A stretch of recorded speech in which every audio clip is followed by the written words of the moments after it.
بارے میں تمہارے پاس کوئی علم نہیں ہے، لہذا اس کی تفصیل تم سمجھ نہیں سکتے ہو۔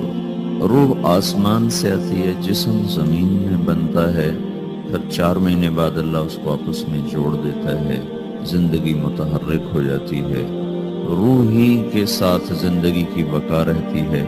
جب اللہ اسے واپس نکال لیتا ہے تو سارے ٹائٹل ہٹ کر صرف ایک نام سب کو مل جاتا ہے، اور وہ میت کا ہوتا ہے۔ وہ حضرت مولانا ہو، وہ کوئی ڈاکٹر ہو، بادشاہ ہو، صدر وزیر ہو، سارے اعزاز ٹائٹل ہٹا کر اس پر میت کا لفظ۔ کاش تم دیکھ سکتے وہ منظر جب اللہ کے فرشتے نافرمانوں کی روح کو نکال رہے ہوتے ہیں تو ان کے منہ پہ بھی مارتے ہیں، ان کی کمر پر بھی مارتے ہیں۔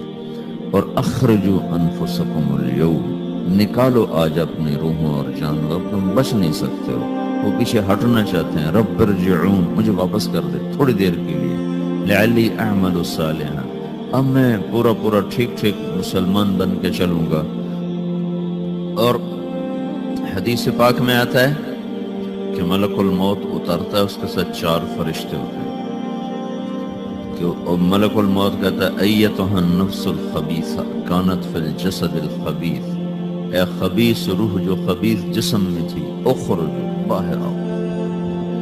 تو وہ حیران، پریشان، خوف زدہ، تو اس کے جواب میں اس کو ملک الموت کہتا ابشری ابشری بحمیم وغساق وآخر من شکلہ ازواج، تیار ہو جاؤ خوفناک عذاب کے لیے اور کھولتے پانیوں کے لیے، کانٹے دار جھاڑیوں کے لیے، بے شمار عذاب کی شکلوں کے لیے۔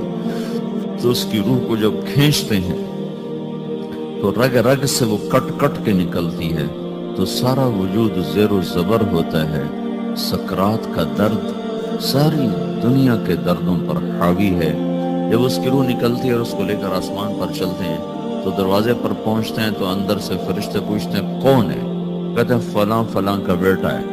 کا نفس خبیثہ فی الجسد الخبیث، یہ تو وہی بدماش ہے جو بدماش جسم میں تھا، یہ وہ بدبخت روح ہے جو بدبخت جسم میں تھی، اس کے لیے آسمان کے دروازے نہیں کھل سکتے، اسے واپس کر دیا جائے۔ تو آسمان کے دروازے لا تفتح لهم ابواب السماء ولا يدخلون الجنة حتى يلج الجمل في سم الخياط، کہ ان کے لیے آسمان کے دروازے نہیں کھلیں گے اور ان کے لیے جنت کے دروازے نہیں کھلیں گے، پھر یہ وہاں سے نیچے گرائے جاتے ہیں جو اللہ کا قید خانہ ہے، سجین، وما ادراک ما سجین کتاب مرقوم۔ وہ تمہیں خبر نہیں کہ وہ کیا خوفناک قید خانہ ہے جو اللہ تعالیٰ نے بنایا ہے، اسے وہاں دھکیل دیا جاتا ہے۔ پھر قیامت تک اس کے لیے انتظار کی گھڑیاں ہیں اور عذاب کی شدت ہے۔ اور جب کوئی نیک آدمی اللہ تعالیٰ کے دربار میں جانے کا اس کا وقت آتا ہے تو اس کے لیے بھی فرشتے آتے ہیں اور آ کر اس کو خوشخبری دیتے ہیں اور آ کر اس کو تسلی دیتے ہیں کہ آپ غم نہ کریں، پیچھے والے بھی آپ کو مل جائیں گے، آپ خوف نہ کریں، آگے ساری منزلیں آپ کے لیے آسان ہیں، آپ کے لیے جنت بھی تیار ہے، رب بھی مہربان ہے۔ اور حدیث پاک میں آتا ہے کہ ملک الموت اور 4 فرشتے آتے ہیں، وہ 4 فرشتے اس کو سہلاتے ہیں، دباتے ہیں کہ موت کا درد اسے محسوس نہ ہو، اور ملک الموت فرماتے ہیں ایتھا النفس الحمیدہ کانت فی الجسد الحمید اخرجی، اے نیک روح جو نیک جسم میں تھی، باہر آؤ۔ کیا کرو؟ وَأَبْشِرِي بِرَوْحٍ وَرَيْحَانٍ وَرَبٍّ رَاضٍ عَنْكِ غَيْرِ غَضْبَانٍ، آپ کو بشارت ہو، آپ کے لیے جنت تیار ہو چکی ہے اور وہاں کی ساری نعمتیں آپ کے لیے میسر ہو چکی ہیں، اور اللہ آپ پہ راضی ہو چکا ہے اور اللہ آپ پہ خوش ہو چکا ہے۔ اس پر اس کی روح کو نکالا جاتا ہے، پھر سارے فرشتے اس کو استقبال کے ساتھ جو آسمان پر لے جاتے ہیں تو اندر سے پوچھتے ہیں کون ہے؟ کا فلاں فلاں کا بیٹا، فلاں فلاں کی بیٹی۔ کہتے ہیں نفس حمیدہ فی جسد حمید، یہ تو نیک روح تھی جو نیک جسم میں تھی، مرحبا بہی، اس کو ہم سب استقبال کس کا کرتے ہیں، اور ایک دم آسمان کے دروازے کھلتے ہیں، پھر وہ پہلا، دوسرا، تیسرا، چوتھا سارے آسمان پار کرتا ہوا اللہ پاک کے عرش کے نیچے کے جا کر، مرد ہے یا عورت، وہاں جا کر سجدے میں سر رکھتا ہے اور اللہ تعالیٰ فرماتے ہیں ہاں اس نے ہمیں خوش کیا، ہم اسے خوش کریں گے۔